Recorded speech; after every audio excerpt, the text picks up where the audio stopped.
Speaking of persistence, Adam, the Tar Heels gave pretty consistent effort from start to finish and really high execution as well by just taking Syracuse apart on Saturday afternoon. We had the Rapid Reactions pod after the show, which included my interview with Coach Davis, Adam's interview with RJ Davis, so make sure you check that out if you would like our immediate thoughts. And Adam, I'm not real sure my immediate thoughts have changed much. Carolina was I think Carolina's better than Syracuse this year. I'm not sure the Tar Heels are 36 points better than Syracuse, but they played that much better on Saturday. The defensive effort early, I thought, just energized the team, energized the building. Carolina was diving on the floor. They were getting a bunch of tips and deflections and steals that were leading to fast break opportunities. They controlled the glass. They controlled the paint. They shared the basketball. A lot of different guys scored. I mean, it was a complete victory for Carolina.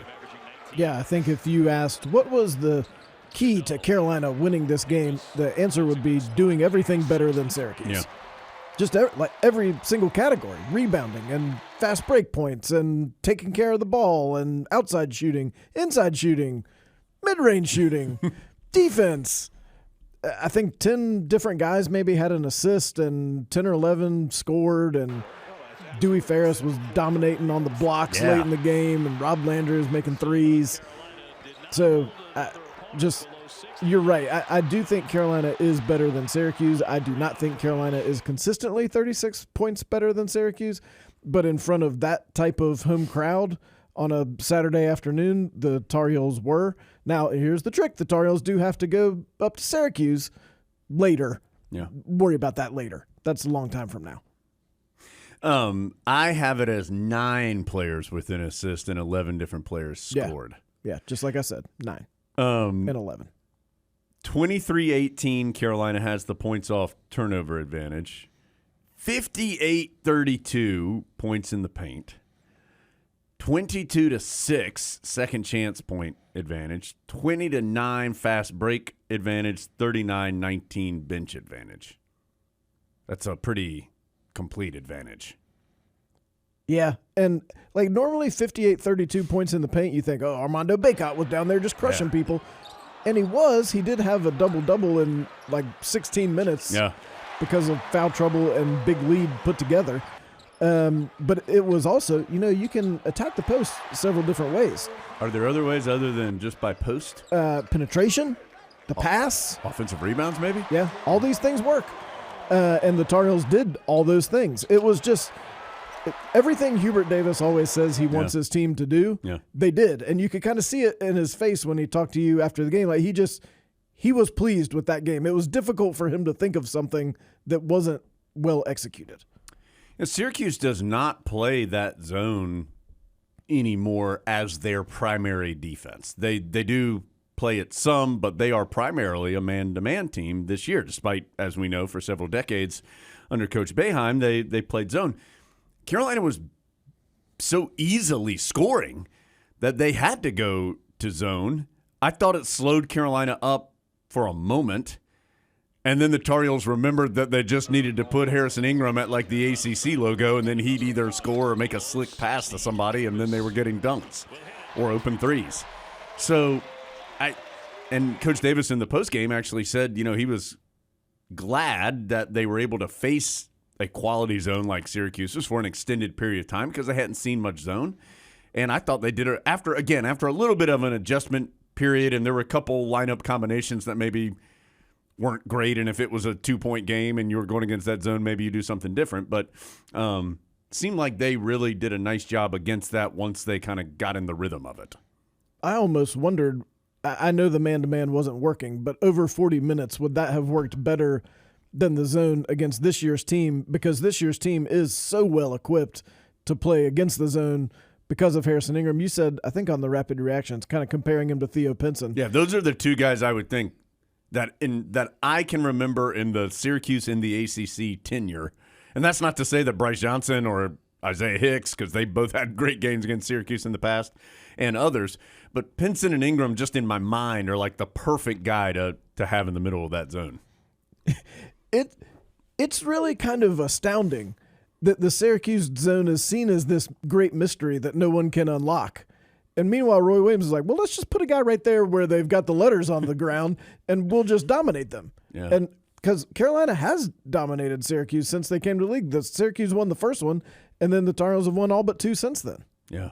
Pete Nance had a big game playing that role last year for the Tar Heels. So Carolina's done a nice job against that. Adam, you mentioned the home crowd and being at home. I thought there was a slight chance that you exhale a little bit in this game if you're the Tar Heels and you've had this difficult road stretch. You're coming off an emotional game on Wednesday against State that you say, we're back at home. Everybody's going to clap for us, and it's going to be awesome, and we'll go out there and we'll beat Syracuse. Whereas, of course, Syracuse is too good to do something like that.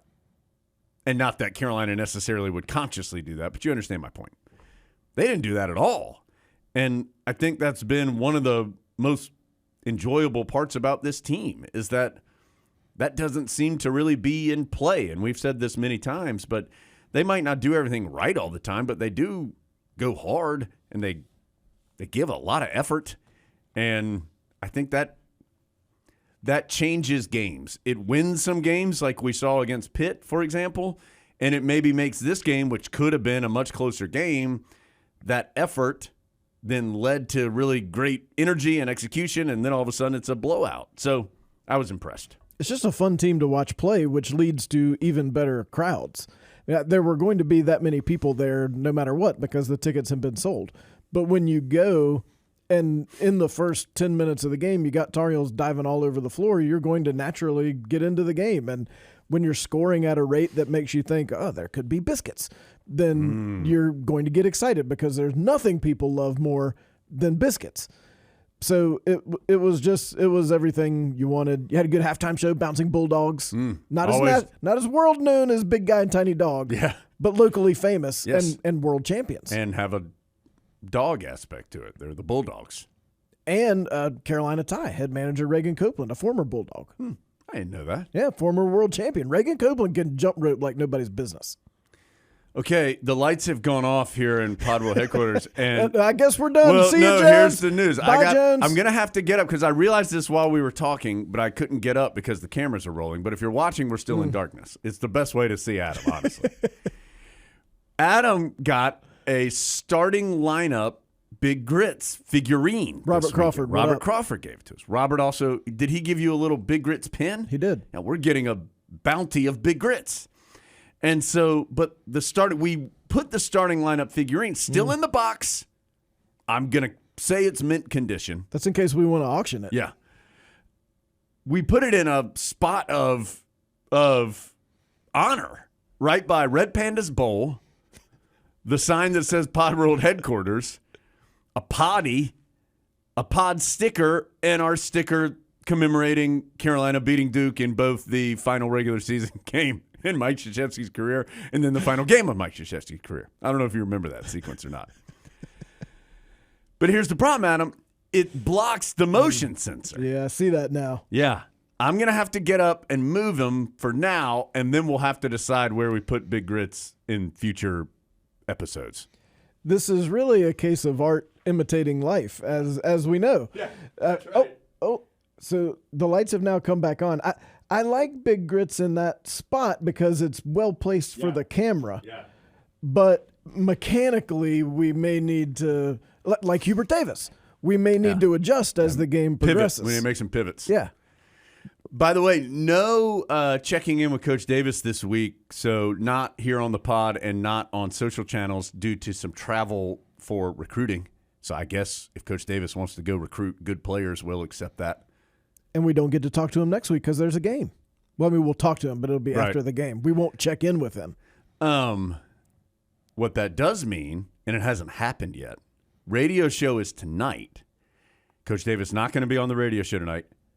Marcus Page going to be on the radio show tonight. Adam, now by the time this hits the airwaves, people will have had an opportunity to hear it. It's already available, or you can listen to it later. I'm going to go out on a limb and say it was great. I predict a lot of swooning. Yeah. From the assembled crowd. What if the crowd's just like, look, Hubert Davis, we love you, but Marcus Page. Hubert Davis would be like, yeah, that's fine. Yeah, he'd be like, okay. Marcus, you got that. Yeah, the rest Marcus, of you this just year. take it every single week now. No big deal. Now that I think of it, that does make a lot of sense. Toot, toot, toot. Miss Leslie, we're going out for dinner every Monday. So, hope you enjoyed. Marcus, again, it hasn't happened yet, but I have a sneaky suspicion Marcus will be awesome. Just like Coach, we have a great time on Mondays. And so, next week's show gets moved to Wednesday. Basketball's tough because there's a moving target on basketball season because sometimes we have to record. Sometimes it has to move to Wednesday because the game's on Monday. So, it gets a little wonky. But know this, we were there last night. If you're listening to the pod, it was Marcus Page, and I'm hoping it was great.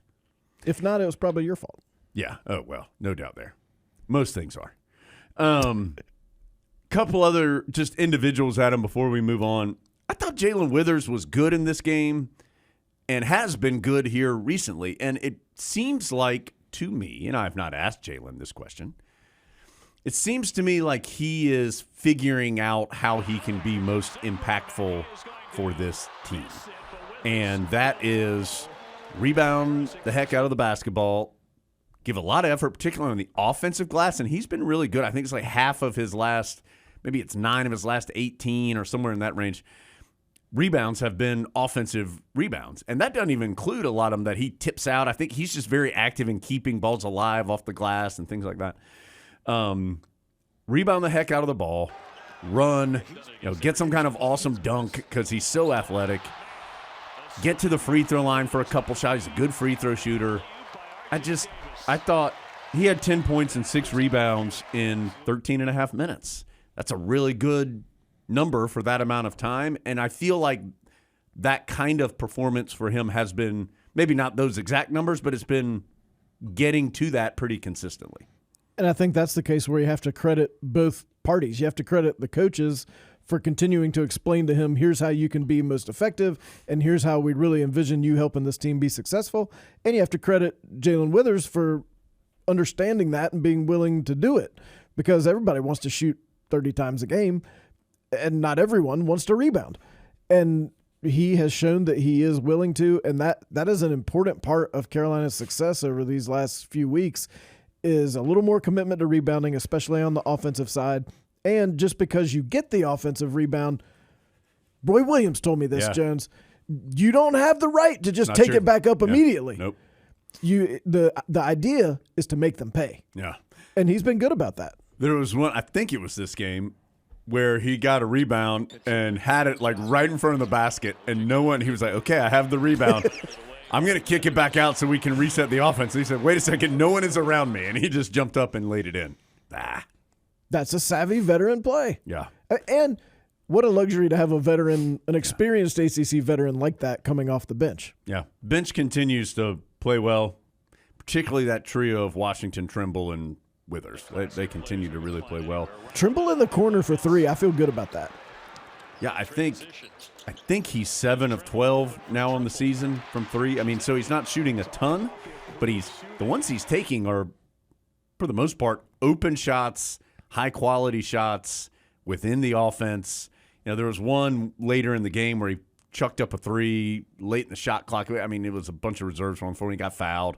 But those are not the type of threes that he is taking. He is taking threes within the course of what Carolina is doing, and he is making them at a good clip considering the modest amount that he is taking. Just one final individual, Adam. Now, granted, this is the type of game where with his skill set, you can look good. Elliot Cadeau, I just feel like he's sneakily coming on here where he's just continues to make some savvy plays with the ball. And in my mind, I haven't watched the social media top 5 plays from this game yet. In my mind, Adam, the number 1 play was when Cadeau hit R.J. Davis coming down the baseline, then he bounced it to Baycott for the big dunk. Although Withers getting the alley-oop and then pointing to R.J. Davis while he hung on the rim also could have been number 1, and I would accept that. Cadeau, looked off the defense. And we may have talked about this on the Rapid Reactions, where he had a player on the wing, and he kind of looked at him like he was going to pass it to him, which brought the defender up just like one extra step. which made it just a little easier for R.J. Davis to cut down the baseline, bounce it to him, and then R.J. made a smart play to get it to Armando for the dunk. Like, L.A. Cadeau can just do things like that. And now, granted, again, this was an up-and-down game where you're winning by a lot, and so things can come easy at times. But we saw that in a tighter game against State on Wednesday, where he made some really impressive plays with the ball. And he can get to the rim. He's been good lately. Only had 3 assists in the box score. It feels like so many more. It more. felt like more because I think I've given this a lot of thought as to why he didn't get as many assists as I personally thought he did. The way I kept him, he had more. Yeah. I think it's because the way he shares the ball is contagious and the whole team is doing it. And sometimes he's making the pass that, like in the play you just talked about, he didn't get an assist for that. But he created that play. It feels like his shot selection is getting a little more wise, which is always a process for a younger player, but he's most valuable when he's pushing the tempo. So 103-67, the final. Third time the Tar Heels have scored more than 100 points this year. I think it's the 6th time already in Hubert Davis's tenure that they've scored 100 or more points. I think that's right. So an impressive day for sure.